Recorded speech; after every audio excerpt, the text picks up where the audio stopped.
Good afternoon, and thank you for joining me today. My name is Bobbie Herron, and I'm the Director of Dealer Marketing for ZMOT Automotive. Looking forward to having a conversation with you today about how to turn a quote-unquote lead into a sale. I'll explain more about that in just a moment.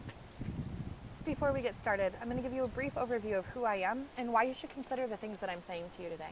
But don't take my word for it. Feel free to check me out on linkedin.com/in/Bobbie Herron and let my colleagues, peers, and clients tell you more about why what I'm telling you today is efficient and should be implemented. I've been blessed with a diverse career and responsibilities spanning nearly every variable role within a retail dealership, including general manager. Most recently, I was the Director of Digital Sales and Marketing for the Garber Automotive Group, which operates 16 stores across the United States. My focus over the last 15 years has been to design and create solutions that increase efficiency and ROI within each department of a dealership, in both the generation, which is marketing, and conversion, which is people and process sides. I am currently the Director of Dealer Marketing for ZMOT Automotive. What is ZMOT Automotive? Well, just ask. I'm happy to tell you. We focus on both, again, the generation and conversion sides of our business. But today, we're going to talk about conversion. That's something I want to focus with you heavily on. And just know that if at any point during this presentation you have a question, jot it down and feel free to call me. At ZMOT, our policy is just ask. So to begin, you may hear a lot in our industry about the generation side of the business. That's the side where we're spending money to bring in opportunities into our stores, whether that's through website traffic, walk-in traffic, phone call traffic, anything it is that you're looking at that you're bringing something in on, that's the generation side.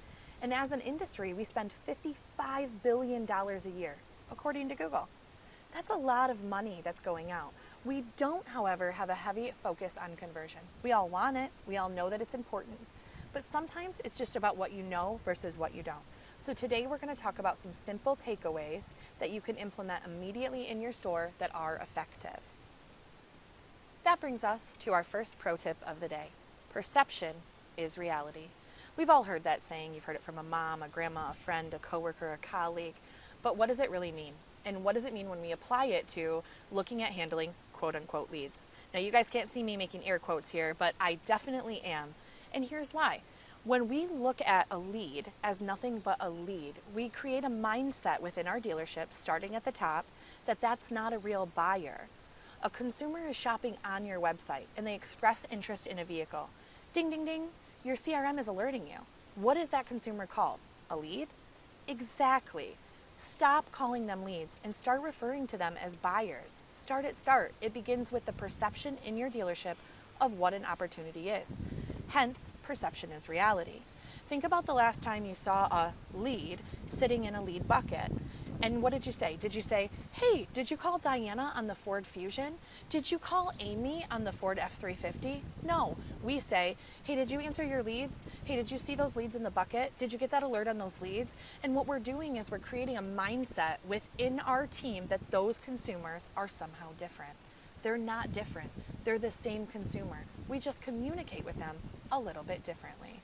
So do yourself a favor, start, and stop addressing them as leads. Think of words that are comfortable for you, and remember that it takes 21 days to create a habit, right? So start saying things like, did you get with Anna on the Ford Fusion? You'll find that the salesperson or the sales manager might say, Anna on the Ford Fusion, was she in the dealership? No, she was an opportunity or a buyer or a shopper that came to us digitally. I saw that she sent in some information at 1:15 this afternoon. It's now 1:23, and I'm wondering, did you have an opportunity to speak with that buyer? You'll find as you begin to use words like that and change the perception of what the consumer is, that almost immediately you will see a difference in how your team handles those clients. Okay? Let's talk a little bit about a video that I think talks about something that we have such a widespread problem with in our industry. So hold for it, please. The leads are weak. The leads are weak. Fucking leads are weak. You're weak. I've been in this business 15 years. What's your name? Fuck you. That's my name. You know why, mister? Because you drove a Hyundai to get here tonight. I drove an $80,000 BMW. That's my... All right, well, I'll apologize for the language used in there if it's offensive to anybody. I didn't write the clip, but it does apply. And the importance to this clip is that we always hear people say, and It can be in a dealership, outside of a dealership. It can be on the vendor side of the world. It can be with your salespeople. But I'll guarantee that you've heard at least one time in the last month, that lead was no good. It wasn't good. Oh, that source, they're giving me all bad leads. Oh, Cobalt, it's all bad leads. Whatever it is, it doesn't matter. I could throw out any company in there and you will have heard that term. Here's the thing. Is there really such a thing as a bad lead or a bad buyer? That consumer chose to send in information.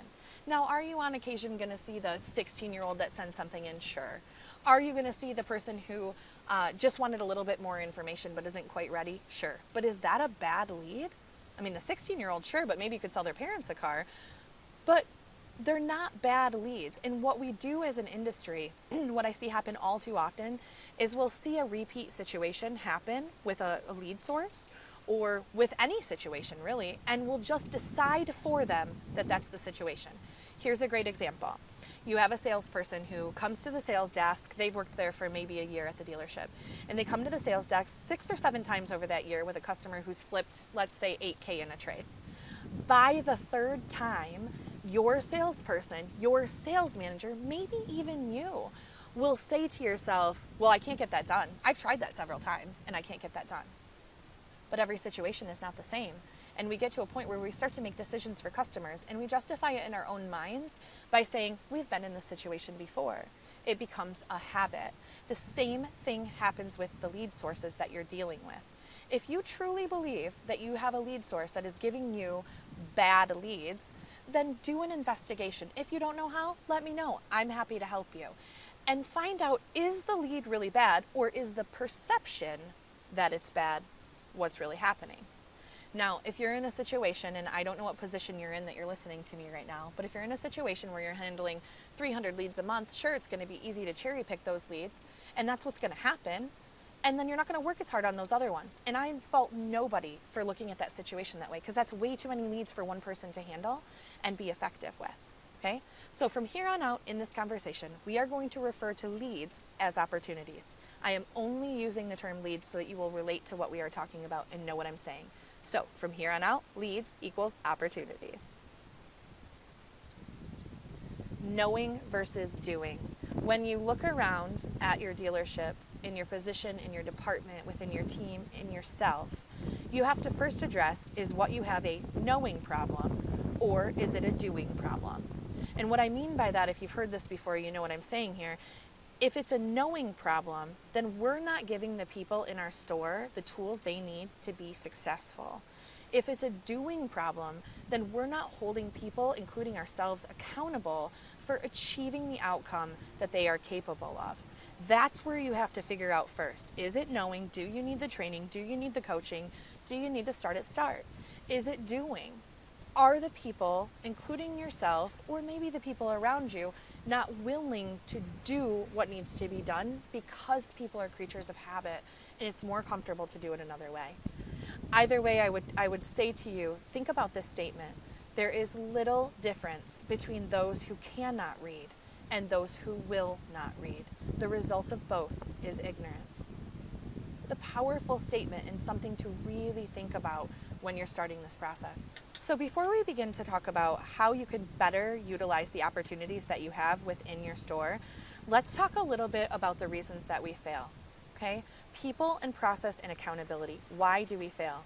Oftentimes, we put wrong people in the wrong positions. We don't do it intentionally, but we may look and say, wow, John, he's great with a computer. I always see him on his iPhone. He's making videos. He knows so much about technology. He should be the internet person. Do you really think that the capability to run a computer or know a program, the ability to learn those things, translates into being the person who should best communicate with your opportunity online? Is that the case? And be honest with yourself as you look in these things. There's no judgment here. We're taking everything out and just looking at it for what it is. And you are the only one who will know within your store if that's correct. Lack of performing processes. This is huge, and I see this as such a widespread problem across our industry. Now, this might not affect you. You may not be the dealer that has this issue or the person who has this within their store, but it's very likely that it could be an issue. What I mean by that is your CRM set up to handle processes the same way you would in store? And is it handled the right way?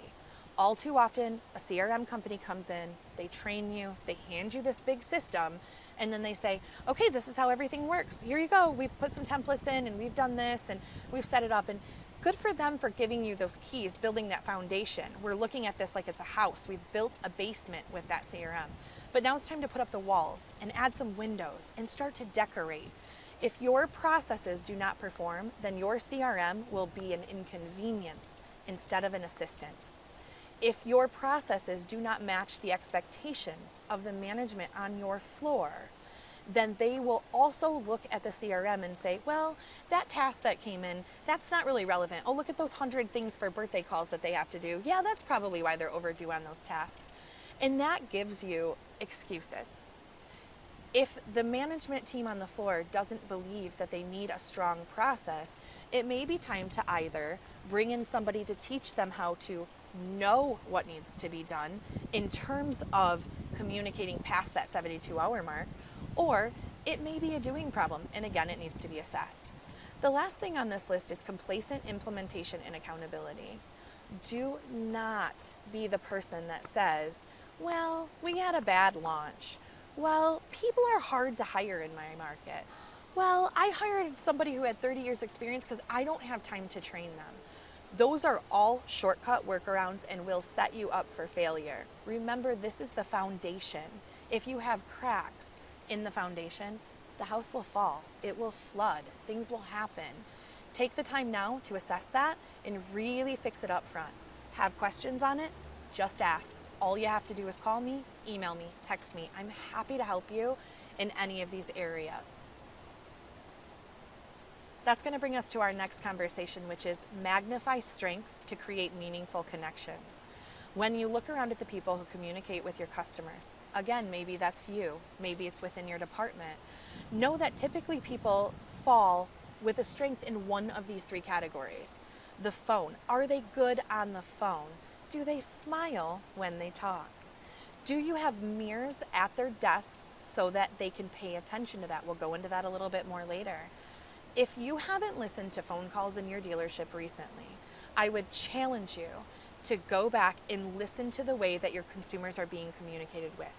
$55 billion to bring people in. And when we get an email in, when we get an internet opportunity in by email, the goal is to get them on the phone. The phone is to get them in the store. So this part is extremely important, okay? The second part is nonverbal.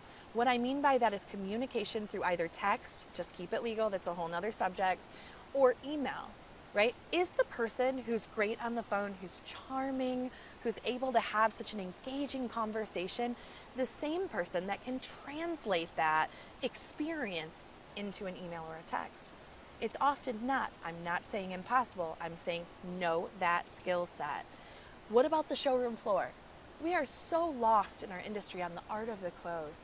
The people that have been doing this for 30, 40, 20 years, if you watch those successful people, they know the art of the close. It's the old school charm.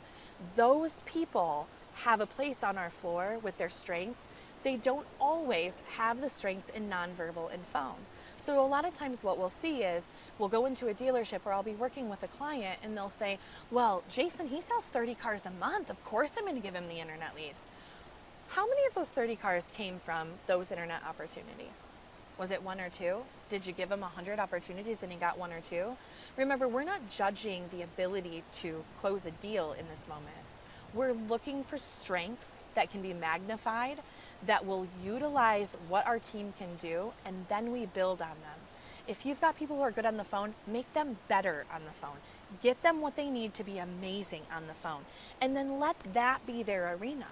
If you've got people who are amazing with communication and connecting non-verbally, who are willing to create a video and send it to a consumer, who are comfortable not taking no for an answer, because email leads, email opportunities is a lot of rejection, okay? So this is really important. Same thing with the showroom floor. make them better on the showroom floor. You want ideas for great pay plans that create a hook and close atmosphere that allow your team to become stronger and mentor each other without having any of the extra drama? Let me know. I specialize in that. I'm happy to help you. I am happy to help you. All right, folks, it's time to get down to the nitty-gritty here. You have to, before you begin, start at start. Where are you now? And I don't mean how many click-throughs do you have? Did you look at your analytics? Did you do this? I want you to remember when I ask you this question that a CRM is garbage in, garbage out. If it's not being utilized properly, the information will not be correct. So you may not be able to look into your CRM for this. You may need to go have a conversation with each one of the sales managers, with the salespeople, with the GM, whatever position you hold. Think about how you need to figure this out. You have to start at start and know your metrics. That will also identify if you have a CRM issue. If a manager or a GM or somebody in the store gives you a metric and it doesn't match in your CRM, now you know you have a problem that you need to fix it. But here's what I mean when I say start at start. We are in the direct action business. If you are looking to sell more vehicles, you first have to know a couple key components. How many internet opportunities did you receive this week? Let's start with weeks. At the end of the month, look at the month. But let's start simple, because this isn't for judgment, this isn't for punishment, this is for coaching and identifying where the opportunities are. How many leads did you receive? How many were contacted? How many set an appointment? How many of the set appointments were confirmed by a manager? How many showed? How many sold? And then in addition to that, what is your overall closing ratio on the store floor, including every opportunity? Those metrics are key. You want to know why? They identify where the problem is so that you can start to correct it. They also give you a starting point for improvement. Pro tip number 2, stop allowing excuses. Do not allow a team to say to you, well, we made the call, we just didn't log it. We talked to the customer, we just didn't put it in. If it's not in your CRM, it didn't happen. There is no accountability if it's not there. It allows an opportunity to make excuses. I get it. It takes time to put things in. It takes time to record it, but it also allows us to quickly identify and build rapport with a consumer who we may have lost in the past or who may be buying their second vehicle a year from now. It also means that if Mark gets into an accident or something happens or he quits or you fire him or something changes, somebody can pick up right where they left off, and the consumer experience doesn't have to be different. So, pro tip number 2, stop allowing excuses. Now that we're on the same page, we're ready to roll. Where do you want to be? Where your end goal should be, or where I think your end goal should be, is 75% created appointments, 75% confirmed, 80% shown, and 80% closed. These are not unrealistic numbers. These are numbers that clients see every day. Does that happen overnight? No. You have to start at start. You have to build a plan. It has to be implemented. There has to be accountability. And then this is our end result. So, how do you start? The goal in the very beginning, the simplest way for me to explain it to you, and it could be different no matter who you talk to across the board, is a 50-50, 50-50. 50% of the leads that come in, you're going to contact. 50% of those you're going to set an appointment for. 50% of those are going to be confirmed. 50% of those are going to show. 50% of those are going to sell. That's the easiest math I can give you for where you should start. Now, you could ask a million different people and they're going to give you a different answer. But in my experience of building multiple successful BDCs, multiple hybrid pay plans and situations, multiple salespeople, stores that work it that way, that is the easiest place for you to start, and it's the easiest way for you to gauge it across the board. So, let's talk about fairness for a minute. Now, there's a couple different ways that you can handle opportunities that come in digitally, right? If you're utilizing a CRM, which I massively suggest you be doing, you have a couple different choices, but the main two that we typically see or that we work with are bucketing systems, which basically means all the leads dump into a bucket, and anybody who has the availability to grab them or who is assigned the opportunity to grab them can just go in and grab them, right? So if I'm free right now and I want to grab an internet opportunity and it comes in, I can just grab it because I have been trained properly and I know how to handle those consumers, right? And anybody can do that when they fall into a bucket. Now, within that bucket, you can create sources and segments, but that's a whole nother conversation. Now, the other thing that we see is the round robin system. I'm not going to tell you that there's a right or wrong way to do this, but I'll share my opinion on it with you. And in my experience, what has been the most effective experience for a customer and created the most opportunities for actual sales, and that's bucketing. right? So the other option is to round robin it. And then what happens is whoever you've assigned is now getting that round robin. So say you've got person A, B, and C, and it goes A to B to C. Now what happens though if person B, let's call her Jennifer, is with a customer and an internet opportunity comes in? Well, Jennifer's not going to get that alert and be able to handle that customer for maybe 30, 45 minutes. So you think to yourself, oh, I'm with the customer, I'll get back to him. But how quickly does a day change for you, for your consumer, in even 5 minutes? That's why we stress a 5-minute response time in the industry. Because you may not have known when you received this that you were going to want to watch it and that you were going to stop what you were doing to do it. And now all of a sudden you're unavailable and it's 10 minutes into the presentation and somebody says, oh, hey, we were going to do this at this time. And you go, oh, shoot, I'm going to need 5 more minutes. But if I would have caught you at the right time, if I would have caught you immediately, I know you're available because you just sent me an opportunity, right? So putting it into a fairness route does a couple different things, but one of them is that it prevents the consumer from having an immediate contact. It also means that somebody else could be contacting them. Remember that a lot of providers for internet opportunities or for leads send them to 3 or more companies. Not only that, but consumers click and go. They're in a click and go mentality. So they're on your site and then they're on somebody else's site and then they're on Auto Trader and then they're on Cars and then they're on whatever it is that they're doing. And you're giving somebody else an opportunity to take that sale from you in the beginning or to give them bad information, right? So if you have a customer who sends in an opportunity and they say, okay, well, I'm interested in the 2005 Pontiac Grand Am. I don't even think that's an option, but well, let's use that because customer sends in crazy things. But I'm interested in this car, right? And they send something on another used car to somebody else. That person could capture their attention and then they're no longer paying attention to you, right? Oh, I don't have that car, but I could have a buying service and I could do that for you. They're developing a relationship. Same thing with a new car. Send in a new car opportunity. Send in a new car, quote unquote, lead. And another dealership calls back before you and the customer says, well, I saw a $199 lease payment online. And that dealership might say, because who knows how their people are trained, oh, that's actually only available if you already drive the same model, if you have a trade-in, if you wear a purple hat, if you wear purple fuzzy slippers and have a dog named Brock, right? Because that's how we used to advertise. And so if a salesperson doesn't know what's happening in a store or doesn't know what it is, they can quickly give them misinformation, which means when you try to call them, they could have already shut down that vehicle as an option and they're no longer going to take your call. So quickly is better. It is, in my opinion, better to bucket the leads when possible and have that bucket only go to people who have been properly trained to take on each kind of lead, each kind of buyer. And we'll talk a little bit more about that shortly. The other thing with this is I always hear this, well, is that really fair? I'm going to be the very first one to tell you that I'm not known for sugarcoating things. I am known for creating buy-in. I do genuinely care about my clients and what happens in their store and their futures. So I will tell you that I don't believe that handling an opportunity should be about being fair. It should be about the consumer experience. It should be about who's best qualified to handle that opportunity. And taking those two things into account immediately will change what you see for results in your business. That brings us to pro tip number 3, stop, sweat the details. If you are a person who has ever heard the saying, don't sweat the details, I want you to forget that. Sweat the details. Every item that a consumer gives us is a detail and it is important. It is something that changes the way we interact with them. So we have to pay attention to the small things. We're going to go a little bit more into what I mean about that now. When you are thinking about how you handle the first interaction with an opportunity that comes in, the first thing I want you to think about is reading the opportunity, read the lead. Okay, what I mean by that is look and see what the source is. Make sure that the name is capitalized properly. People send things in lowercase and uppercase, and that might not seem like a big deal to you at the time, but if you have a store that's using templates, which many are, then what happens is you say, Dear Bobbie, and my name is in capitals. Do I feel special when that happens? I don't feel special when that happens.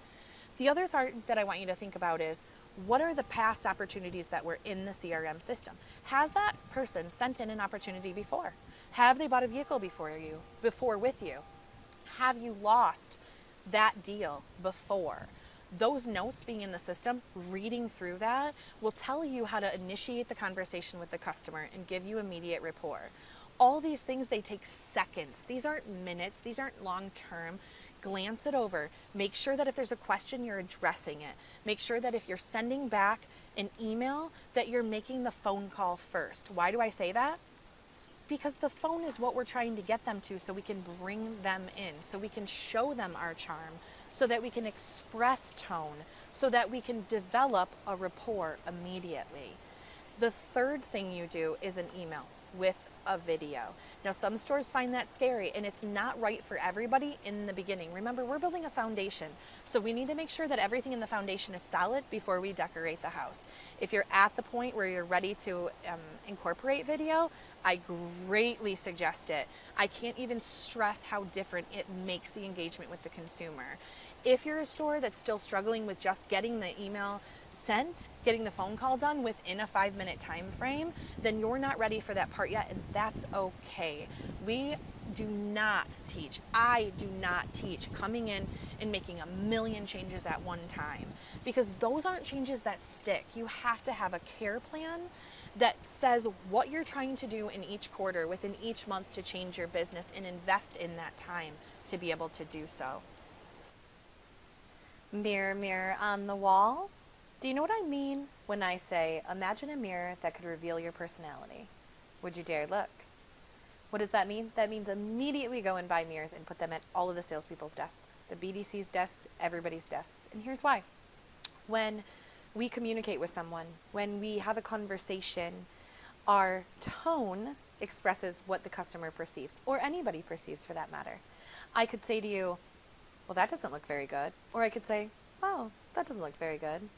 Same statement, different perception on what I said. If you're smiling when you talk, if you're smiling when you engage with a consumer, if you're smiling when you're talking to somebody, whether it's through the phone, it's online, whatever it is, a video chat, in person, it changes the tone of your voice. Try it. Don't believe me? Try it. Go home tonight, you're going to feel ridiculous, probably the first couple times, and have a conversation with yourself in the mirror. Say a couple things, a couple different ways, and see how your tone changes. It will immediately change the way that people perceive what you say. I know we've all heard that old adage, right? It's not what you say, it's how you say it. Getting an internet opportunity or a digital opportunity to engage with you is based on a couple simple fundamentals. The experience starts in the beginning. So doing something as simple as, if you take a look up here at Jennifer's name, making sure that in your CRM system, the name is in proper format, then the consumer doesn't feel like they weren't even important enough to have a real email typed. Everybody knows if you get an email that looks like that, with the name like that, it's a template that came out to you. And nobody wants to feel like they aren't special, right? So we have that old adage that people buy from people they know, like, and trust. That's great, but how many of you know somebody or have personally lost a deal for a family member to another dealership, or your neighbor or your friend? They pull into the driveway and boom, you're like, where'd you get a new car? I sell cars, what the heck, right? People don't just buy from people they know, like, and trust. People buy from people who make them feel special. I like to compare this to dating. When you're dating or when you're courting someone or in the beginning of a marriage, we are really good about the little things, right? Details. But we eventually become numb to those details and we no longer focus on them. That's what I mean when I say sweat the details. So if I was in front of you right now, I would ask one of you, do you like the color red? Yes. Do you like the color blue? No. Do you think the sky is pretty? Yes. Would you eat a dead squirrel on the road? No. Weird, but they always answer the question. You know why? Because manners matter. And as society has programmed us, and usually our moms, our dads, our friends, whomever, typically mom, it is never polite not to answer a question. You want a simple tip? Put a question at the end of every one of your emails. Something as simple as, will you be replacing a vehicle? Are you trading anything in? Have you seen the navigation on this system? Have you looked at different trim levels? What are you driving currently? Do you have any other questions that I can ask for you while I go out and check on this vehicle? Anything. Manners matter. Next up, what kind of buyer is this? Are you sending the right message? Well, let's talk a little bit about what I mean when I say that to you. What kind of buyer is it? Meaning, is this a payment buyer? Is this a finance buyer? Is this a special finance customer? A trade-in buyer? An overall cash out the door buyer? It's a powerful thing to know what type of customer you're dealing with right in the beginning. We used to teach in sales classes to know and assess that about a consumer and then to change the way that you work with them based on that information. So every day you're being handed digital opportunities that give you that information. The question is, do you know where to find it? This is a really good example. This is particularly done in VIN solutions, but most CRMs have the ability to do this, along with most lead sources. Okay, so I know that if I see an opportunity come in that's a KBB buyer, and let's say they came in off the KBB value your car, right? So they come in as that, I know that that's a payment buyer when it comes to their trade-in, right? So if I'm trying to get to a payment for that buyer, I know that I need to put a lot of emphasis on the trade because that's where the customer was at in their journey. I also know likewise that if I have a consumer come in that's let's say it's an Auto Trader trade-in marketplace, I'm going to use that because they give an offer that expires in 72 hours. I am going to set up a process in the CRM and I'm going to engage with that customer in a different way, more aggressive, harder hit in the beginning, focusing on the value of the trade-in. Do not be afraid to go there. It's not a secret. They can look it up online. They can get an idea on a multitude of sites, including Trade-in Marketplace, which will actually cut a check at the dealership as long as an inspection goes good and gives the consumer a firm price. Use that to your advantage, right? Start being transparent in those conversations. If you refuse to answer a customer's question, then all you're doing is setting yourself up for failure with that customer, because instead of giving you a shot, they're going to go somewhere else. It's not the old adage of, well, I'm not going to give them numbers to shop. Well, you already did. Your website does, and so does your competitors, and so does everybody else's. Okay? Pay attention to the source. We used to teach psychological control in sales, and now everybody thinks that that's gone. It's not gone. It just looks different. Build the rapport before you need to. It should take minutes to find this information and minutes to assess it before calling the consumer to start to work on them and engaging them. Do you know that on average, based on the studies that are out there, I didn't come up with this information, if a source comes to you from the OEM, it's typically researching models and comparisons. For third parties, it's research and pricing. And for the dealer website, at 2 times the rate, it's the actual vehicle. 2 times the close rate.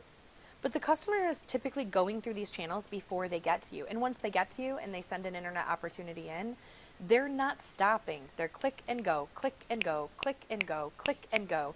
And they're switching sites and they're submitting forms and they're making phone calls and they're having chats. It is so important that you know how to engage that consumer when you get them on the phone. This is not law. This information is not the only way that you should do it in terms of which source did they come from. This is a starting point to start a conversation and begin the research with that consumer while you're chatting with them. That brings us to pro tip number 4. You're not that special. That's a hard one to hear, isn't it? I know it is. Here's the thing. Let me explain what I mean. A dealership is a brick and mortar building. It houses a product that consumers purchase.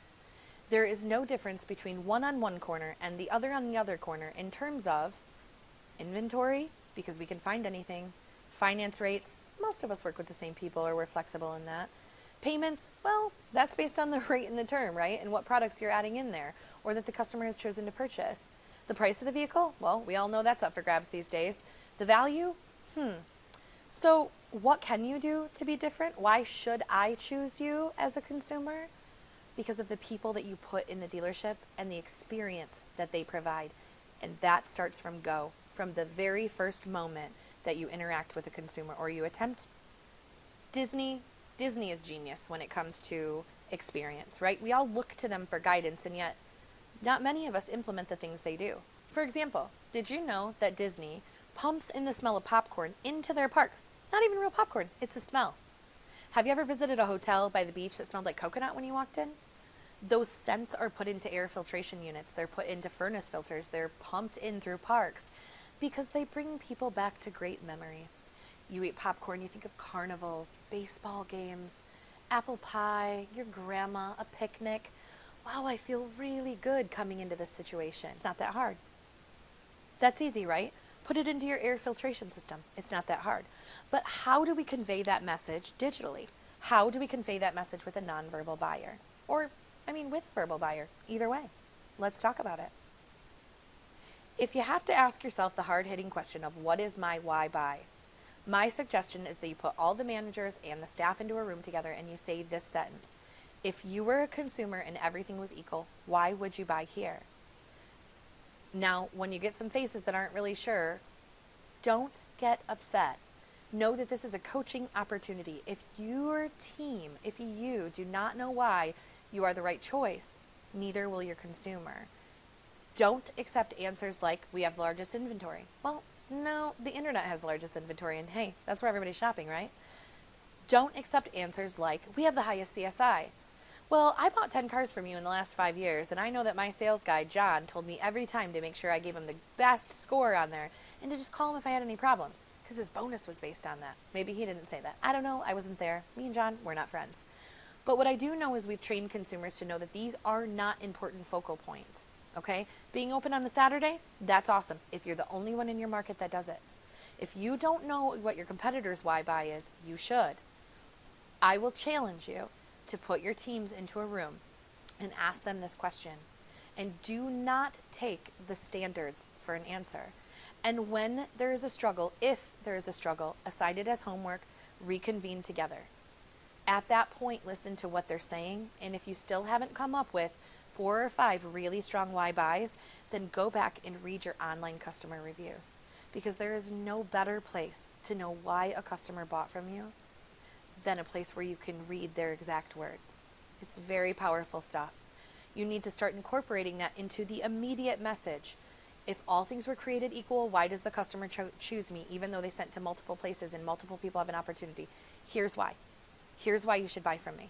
You can put that into a video and a YouTube link. You can put it on your website. You can put it anywhere, but you can use it as a YouTube link to respond back to the customer. Now, you don't want a bunch of videos in an email. You want to use video, but prioritize what it is, because a lot of the email companies can penalize that for you in best practices. So let's look at an example. Heard about our great customer reviews, but we'd like to show you why our customers love and trust Parkway Honda. Our customers have voiced their opinions, and in 2015, Parkway Honda was awarded the best Honda dealership in Canada by DealerRater. Buying a vehicle is one of the most significant purchases our customers make.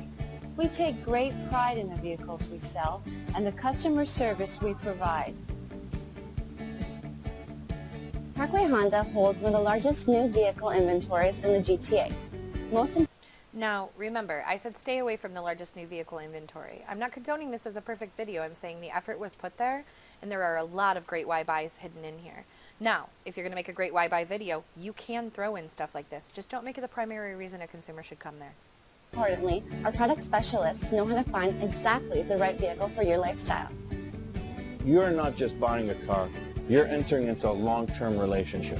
We have in-house car rental service, complimentary shuttle service, a delicious cafe, and a lounge equipped with computers and free and open Wi-Fi to make every visit as comfortable and convenient as possible.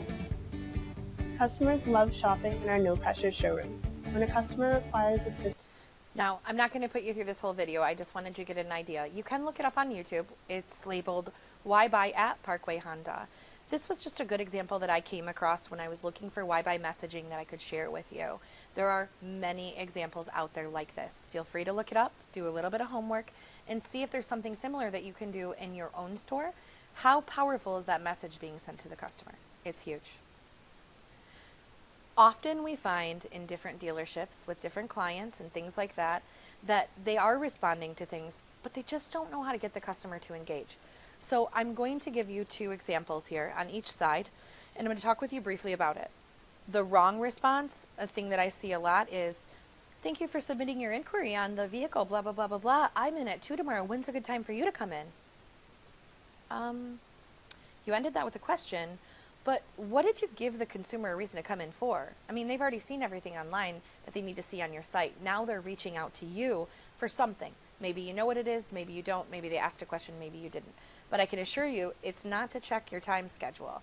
You haven't done anything to get that consumer to want to choose you yet. It's not time for that yet, okay? Don't say, when can you come in? If they wanted to stop in, they would have. They are looking for a reason to engage with you. The next step is getting them to come in. Same thing for the sales desk. Stop saying you get the best deal if you're here. People know that's not true. They'll just eliminate you as an option. Stop telling your sales staff or your BDC or whomever it is to just get them in. It's not realistic. Joe Webb does an amazing job in a video that you can Google on YouTube called Just Get 'Em In. Or I don't know if that's what it's called, but you can find it under that. And it's something that I share with a lot of sales teams because in a lot of management trainings, because it highlights how ridiculous it is when we say that to people. It's not possible for them to just get them in. That's not the experience that you want to provide, and that will not convert into a sale. Likewise, what should you do on the right side? End with a question. We talked about that. Why buy? We've just had that conversation. As I mentioned before, you know how I feel about templates. I'm not a fan of templates. I do, however, recognize that if you are trying to hold a large number of people accountable and you are trying to give them a workaround or a work through, you may provide a template or you may allow templates in your system. I am not saying go into your store and delete all your templates or get rid of everything. What I am saying to you is go through them, minimize them, simplify them, look back through them, and create reasons for the salesperson or the BDC person to engage in a conversation.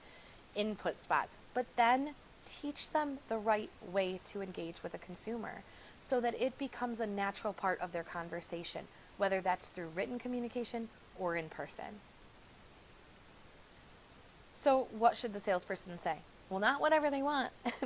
But unfortunately, if you were to think right now about the teams that are handling internet or digital communications in the store through text, through email, however that communication is being handled, is there a standard? Have you taught them the right way to engage that consumer? Do you know how?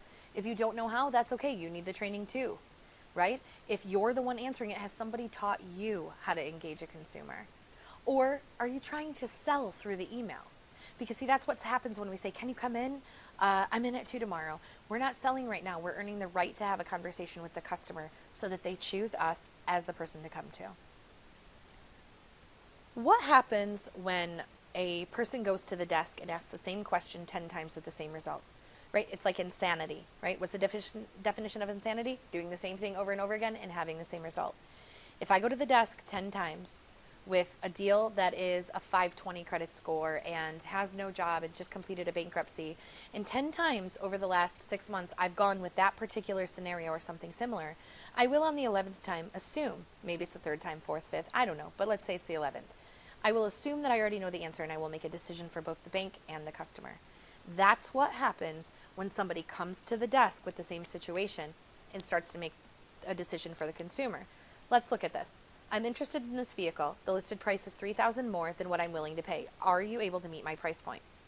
Now, if I've brought this to a sales desk 20 times, not the same customer obviously, but in reference points of selling, and they've said, we don't mark our cars up $3,000. I can't do that. That's ridiculous. We're not getting rid of that car. We're not doing that. Then at some point, that person won't even come there anymore. This customer is not saying that they will only buy the car if it's $3,000 less. They're asking you if you're able to meet their price point. Let's find out why. Let's not kick this. Let's not cherry pick it. Let's engage with the customer and find out why. Is the price point too high because another dealership told them that a $20,000 car is a $400 car payment and their ideal payment is $300? Well, how do you know that they didn't show them a 36 month or a 60 month? Maybe you have a 72. Maybe there's a lease option. Okay? Is it that the consumer is ready to pay cash and doesn't have the extra part? Do we need to do a short-term finance for the leg of it? Or is this car similar to what they were looking at? Maybe not the exact same one, and they don't need those extra options. We have to first get the customer to answer us so that we can get them on the phone to have that conversation before we know the answer to this question.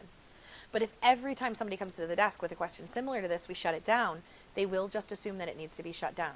So whether you're the manager, the salesperson, the BDC person, whoever you are in this process, know that everything is different on each situation. And if we engage with the consumer and we try to sell them instead of taking an order, it changes things. What is the price of the vehicle? You'd be amazed how many times people are stumped on this. Either they're not empowered to give out the price with the correct rebates and pricing, or they're not empowered to know what the car is priced at on the lot, or they're afraid to give the answer because they've been taught that if you give a client or a consumer the price, that they'll go shopping. Well, folks, the price of the vehicle, it's all over online. Typically, when a customer asks you this question, they are not asking you the price of the vehicle. They are asking you to confirm what they saw, because we spent years doing ads and advertisements in magazines and newspapers and billboards and on the radio and on the television that said, you can have a $199 lease if you have a red hat and a purple arm and a blue shoe. But you didn't know about the blue shoe until you got into the dealership. This customer is similar to the customer that doesn't ask a question and that they just want you to confirm for them. that the price is what they saw. Empower the people to give them the price of the vehicle. It's not a license to shop. They already shopped. If you pair that with experience, there's no reason to go anywhere else. Now, this is one that really gets me fired up. I saw this in a forum, and I'm not going to name the forum because it's a secret forum, but somebody posted this exact content. I've test driven the vehicle already, so I do not need to come in. I'm looking to buy in the next 2 weeks. I'm researching all dealerships in the state, and I will work with the dealership who gives me the best offer out the door. I would like an out-the-door price on this model, availability on your lot, waiting time if you don't have it, and I also want to know how far under or over invoice you're quoting me. That way I can compare offers accurately. Please list any dealer fees out for me. I read this in a forum, and I read 27 sales managers, 19 general managers, and a combination of 34 sales professionals and BDC professionals that said they would kick this lead. I don't have time for that. Look, can you believe how ridiculous this is? Are you kidding me? Is that what you see when you see this? Because here's what I see. I've test driven the vehicle already. The customer is telling you, I'm not committing to coming in just because you're there tomorrow at 2 o'clock. I've already driven the car. So they've already been to the 1.2 dealerships that a consumer visits now. They've been to the 1 of the 0.2 at this point, right? Or they've been to the 0.2. So I do not need to come in. I'm looking to buy in the next 2 weeks, setting a standard for a quick purchase time. I'm researching all the dealerships in the state. Hey, that's them letting you know which one of your competitors that they have already been to and who they're giving an opportunity to. Nice information to know. I'd like an out-the-door price on this model, availability on your lot, waiting time if you don't have it, and I want to know how far over and under invoice. How many times in a showroom do we say, well, they're not comparing apples to apples? What are they looking over there with John? Well, they're not comparing apples to apples. This customer is saying, I want to compare apples to apples, and I understand that different things have different options. So just tell me really simple, under and over invoice, what it is that you're quoting me. I want to compare the offers. They also ask about availability for the right deal they're willing to wait or for the right experience. Please list any dealer fees so I can compare them to the other, right? So people might look at this and say, well, I'm not dealing with that. Are you kidding me? Because in the store, if somebody comes in and spends 6 hours on your lot with you, and let's face it, it happens all the time. And then you get to the close and you find out that they're shopping 17 other stores and they still have there to go. Well, that's frustrating, and you just spent 6 hours. This consumer is setting you up for a win. And they are giving you an opportunity to not be an order taker and sell them the experience and the vehicle. And do that in a way that engages them. Give them what they're asking for. What's the worst thing that happens? They don't buy a car from you? If you don't answer it, they're not buying a car from you anyways. This is the most common one. There's no information. What do I do with that? There may or may not be a car, but there's no questions. How do you engage that consumer? Do you know the number one question that people ask when they call a dealership?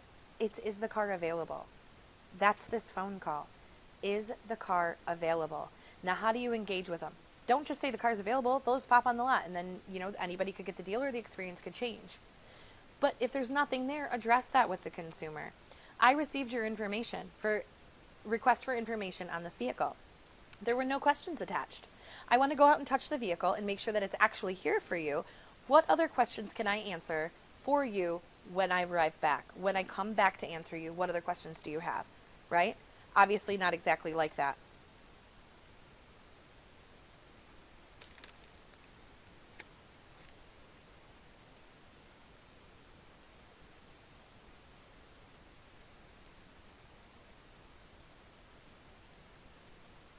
Email best practices. So here's the thing with email. The email companies, Hotmail, Yahoo, Bing, they do not care what our best practices are to sell cars in our industry. But they do care about the experience for their customer. So the more often that a consumer sends something to junk or clutter or spam that comes from your server, domain, whatever, the more likely you are to go into it. There's a couple small things you can do to try to prevent that, right? So I want you to remember that I said their best practices do not mimic ours. I think you need a video in every email. That can be a link. You definitely need a photo in some. Those are things that will send you to spam if used improperly. So pick your battles and know what's important and train in your stores and coach in your stores on using only the elements that you need to. When you go further than that, is the subject line and content actionable? Do you have a call to action? Is there a reason for the consumer to engage with you? Stop using caps, spam, and trigger words. The email companies are on to you, okay? They know that that's not something that you just typed out. People don't talk that way. So don't do that. Link video rather than autoplay. Add images with value only. And if you're going to send out a big campaign or you're putting something really strong together that's going to more than one person, use a spam checker. It's your friend. They're free. There's a ton of them online. Check that out. Think about that as you send. Did you know that over 41% of people use multiple devices during the new vehicle shopping process? In 2013, that number was 34%. As you see on the screen here, this is my actual phone. This is my email. And if you pull out your phone, you're going to see the same thing. It used to be that everything that we sent that was actionable needed to be actionable in the subject line to get somebody to open it. But can you see here where I see the first 2 lines as well as the top? The first 2 lines of your email are extremely important because if I'm looking at it on a smartphone, I'm deciding if you're getting deleted or open based on that content. Think about that when you send. If you're going to insert images, don't put them in the top, put them in the middle, put them where they're relevant. Same thing with links. Give a strong call to action and look at what kind of sentence structure that you have in the beginning. Would you open the email? You might say to yourself, how am I going to get people to do this? You know, we've tried this. We've brought in this person. We've done that. Here's something simple. I've got a million of these ideas, but I'm going to share one with you. It's called the $10 takeaway. Everybody in sales loves cash. We love to get cash. We like to take a $10 bill and go get lunch, stop and get a drink with everybody after work, whatever. Nobody even knows we have the $10. Our spouse doesn't know. Nobody knows. It doesn't even feel like we're spending our own money because we just got it. Use $10 takeaways. Find the item that you need to highlight in your store for improvement and make it a $10 takeaway and hand that person $10 in cash every day. If your goal right now is to increase the efficiency in which you answer your internet opportunities to 5 minutes, then every time somebody hits that number in the day, hand them $10. It'll be the best $50 you spent. But I promise you, you won't get 5 of them until you're about 2 weeks in. So you can determine your budget that way. The same thing works when you're looking at correcting, did it end with a question? Hey, we're going to do 5 mystery shops a week. We're going to use this lead form to check those opportunities and see how they were responded to. And everybody who got on 90% or higher is going to get a $10 takeaway in the meeting. People love money. Think about the spiffs that we do. Not everybody is driven by money though. So if you're doing a $10 takeaway and you have somebody who's driven by acknowledgement, make sure you give it to them in front of somebody else. Know the behaviors of your team.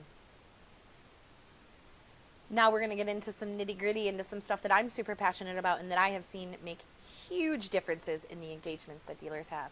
So remember, everything before now, we were building a foundation. Let's talk about how you decorate that house.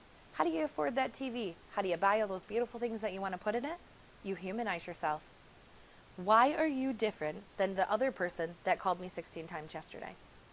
Make a video. Give them a reason to see your charm. Take the old school charm and the new school digital technology and fuse them together and make a supernova of amazingness for this customer. I can do all the things that I just taught you how to do in less than 2 minutes when I look at a lead opportunity that comes in. I can make any one of these videos in less than a minute if I have to do it on command, in less than 5 minutes if I'm doing a long one, and I've edited that for future use. There are so many different ways to do this that do not let something like, well, that takes too much time, be an excuse. $55 billion that we spend. And then we say things like, we don't have time to do that. I don't have time to convert that traffic. Stop bringing in the traffic then. Stop it. Because you can close at a higher rate while spending less money. You can do bigger things with less if your foundation is strong. Okay? So, going into humanizing ourselves now.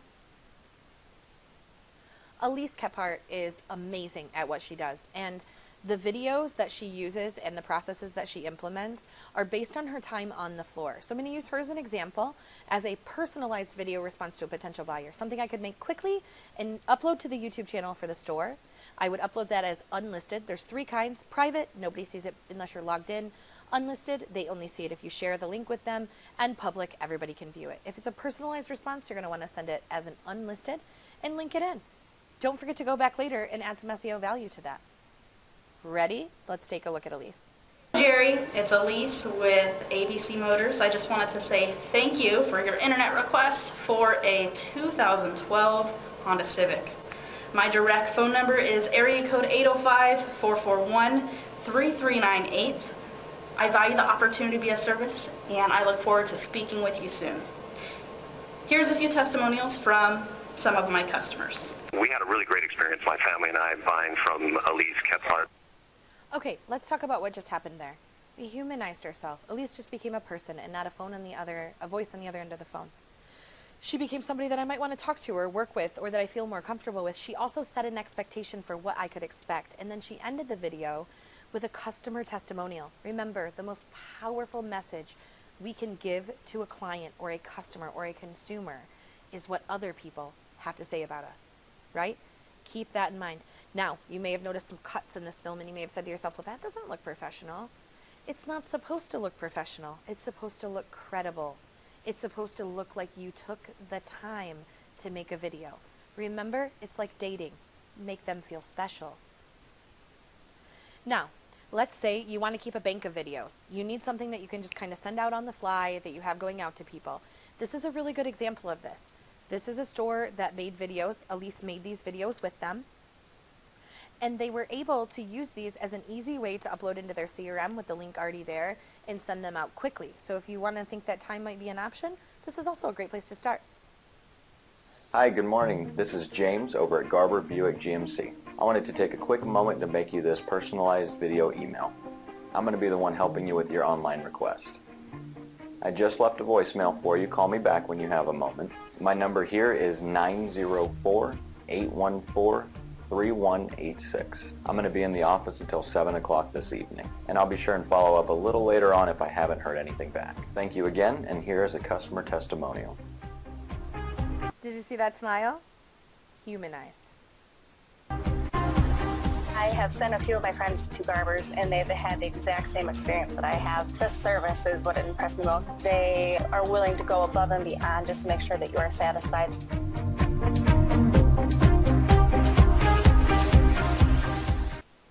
Powerful stuff. Do you know that people spend like 4 or 5 hours, I don't remember the exact number, but it's between 4 and 5 on average, researching surgeons when they have a surgery. They spend 19 hours researching cars because they don't trust us. So give them a reason to see somebody that looks like them. Give them a reason to want to engage with you. Videos like this create huge engagement. They are easy to make. They could be done on an iPhone. It's an easy process to follow. It's not something that's difficult, and it can make a quick and vast improvement in your store at no cost and little time. All right, so you got the appointment. That's awesome. Great news. What do you do next? I want you to watch for some identifying things in this video. I'm going to play it for you. I'm going to stop it, and then I'm going to pick it apart for you so you can see why this is so important. All right, let's take a look here. Hi, my name is JC Kent. I'm the General Sales Manager here at Delray Buick GMC. I was reviewing our appointments, and I saw that you were scheduled to visit with us. First off, thank you for the opportunity to earn your business. Also, when you meet with your product specialist, have them come grab me so I can go say hello to you guys. I like to meet all of our guests in person. Thank you once again, and we look forward to seeing you soon.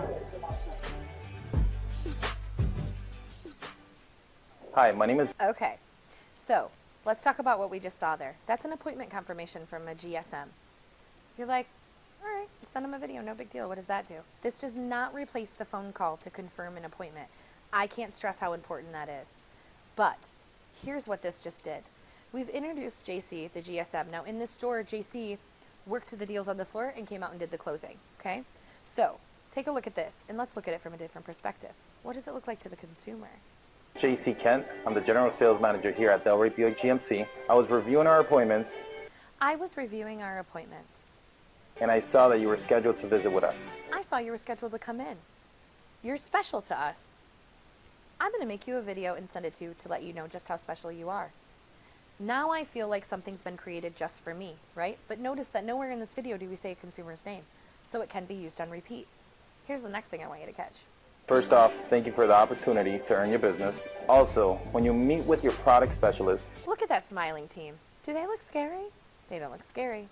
And they look like all different ages, all different genders, all different races, all different people that might look like you. Have them come grab me so I can go say hello to you guys. I like to meet all of our guests in person. Thank you once again. Translated to, I like to take a TO. Now, when the salesperson or the person working the deal says, well, let me grab my manager real quick, they like to say hello to everybody, that expectation has already been set. Now it's not, ooh, they're coming out to do the big scary close thing. I know how this works. I've seen it on TV. I've done this 10 times. No, just a simple expectation. You're important to us. I want to have an opportunity to say thank you. Whether you were buying or not, I was coming out to say that. We're lessening the wall, people. We're lowering the wall. And we look forward to seeing you soon. Look at that smile. Again, humanizing. It's not that scary, right? That's a strong message from a very simple video. I want you to think about the last time you were at an airport or anything that had a VIP line, right? They put zone 1 on a piece of paper and all of a sudden people are excited. I get to board the plane first. Yeah, you get to sit there for 10 minutes with no Wi-Fi and it's hot, okay? I don't care if I'm Sky Priority or first class. I'm not getting on first. Unless I've got a carry-on that I need the space for, then I get it. But I like that I can. I like that they'll let me. And people that come in feel the same way. Again, it's back to feeling special. Create an experience that makes people feel like they couldn't get it somewhere else. From the time you respond to the opportunity, to the phone call, to the communication while you try to engage, to the appointment set, to the confirmation. And I have some amazing ideas for confirmation that will increase your shows. You want to know more about that? Just ask. Let me know. Reach out to me. We'll have a conversation about it. But remember, people like to feel special. You win or you lose. That's pro tip number 7, people. If 2 people come head to head on something, only one will come out as the winner. What do I mean by that? If you go up against the desk or you go up against somebody else or a salesperson or a manager or a receptionist, it doesn't matter. On something that you feel strongly about, like not saying just get them in or giving a trade value, even though it's uncomfortable over a phone, doing those things. If the people on your teams have been trained properly to do this, and every time they go back to the desk, they hit complacent walls, one of the 2 will become complacent. Either the manager will throw their hands in the air and they will say, I give up, just give them the number. Or the person that's coming to the desk might say, I give up, I'm not coming to this desk anymore. This is not how I was trained to do it. And they'll fall back into old habits. I say that to you not to place blame in any department. I say that to you because I watch dealerships bring in trainers and then only train small parts of their staff. Here's what I mean. If you're going to bring in a trainer for phone calls, it doesn't matter if everybody in the store answers phone calls or not. Everybody should have the training. Why? Because there's going to be a time where they're going to be in that situation and they will have a reference point. Also, if you're magnifying strengths for the people who are really good on the phone and they're already in those sessions, why not give them a baseline? Same thing for lead handling. Stop bringing in lead handling companies to train your stores that sit in a BDC or with specific salespeople all day and not requiring that the managers attend. Change, culture change, has to happen in order for this to work. To get to those numbers that we talked about, to get back the 75% created, 75% confirmed, 80% shown, 80% closed. In order to get there, all of these things have to be in place. So you haven't gotten the customer to engage or you can't get the appointment, you need follow-up plans that increase appointment set ratios. I'm happy to talk to you about those. What I will tell you, though, before you reach out and just ask, you need to think about it as how you would handle it on the floor, right? So if a customer comes in for a showroom visit on Friday and they don't buy a car, same thing as if they ring in, same thing as they send in a lead and they were engaged with and you talked about pricing or anything. What's the expectation from the management team for the next day? Because they have to be bought into the process too. And then tweak it from there. Because most stores that I ask that question to, when I say, what do you suggest they do the next day? What about the second day? What about the third? The majority get stuck on day 3. Well, what do you do after 72 hours? I can assure you that customer is not done buying a car after 72 hours unless you lost the deal somewhere, because the average buying cycle goes from 0 to 180 days. So we need to still be trying to engage that consumer. The question is how? And is the management team bought in to enforce that accountability and to provide the training that the team needs to be able to do it? That's a whole nother webinar, a whole nother set of discussions. But you are welcome to contact me and just ask. All right, lastly, my friends, pro tips 8, start at start. Figure out your numbers, look at your overall, and create a plan for your store, for your department, or for you. Action plans create goals that are successful. Otherwise, it's a wish, a dream, and a number. If you don't know where to start at start, call me. I will help you start at start. You're welcome to call me at 989-672-9945. You're also welcome to text me. You can shoot me an email at bherron@zmotauto.com. You can hit me up on Twitter at @sign_on_the_line. It doesn't matter how you call me. I'm here to help you. Let me know what I can do. My focus is on both the generation and the conversion side. I consult for clients. I offer peer performance management. I offer investment management when it comes to what you're already spending in your digital spend and is it working. And I offer multiple marketing channels that are incredibly efficient and that work as an integrated system so that you don't have to put all that extra work in. Either way, I'm your girl. Let me know how I can help you and have a great day. Go put some dreams in driveways, guys.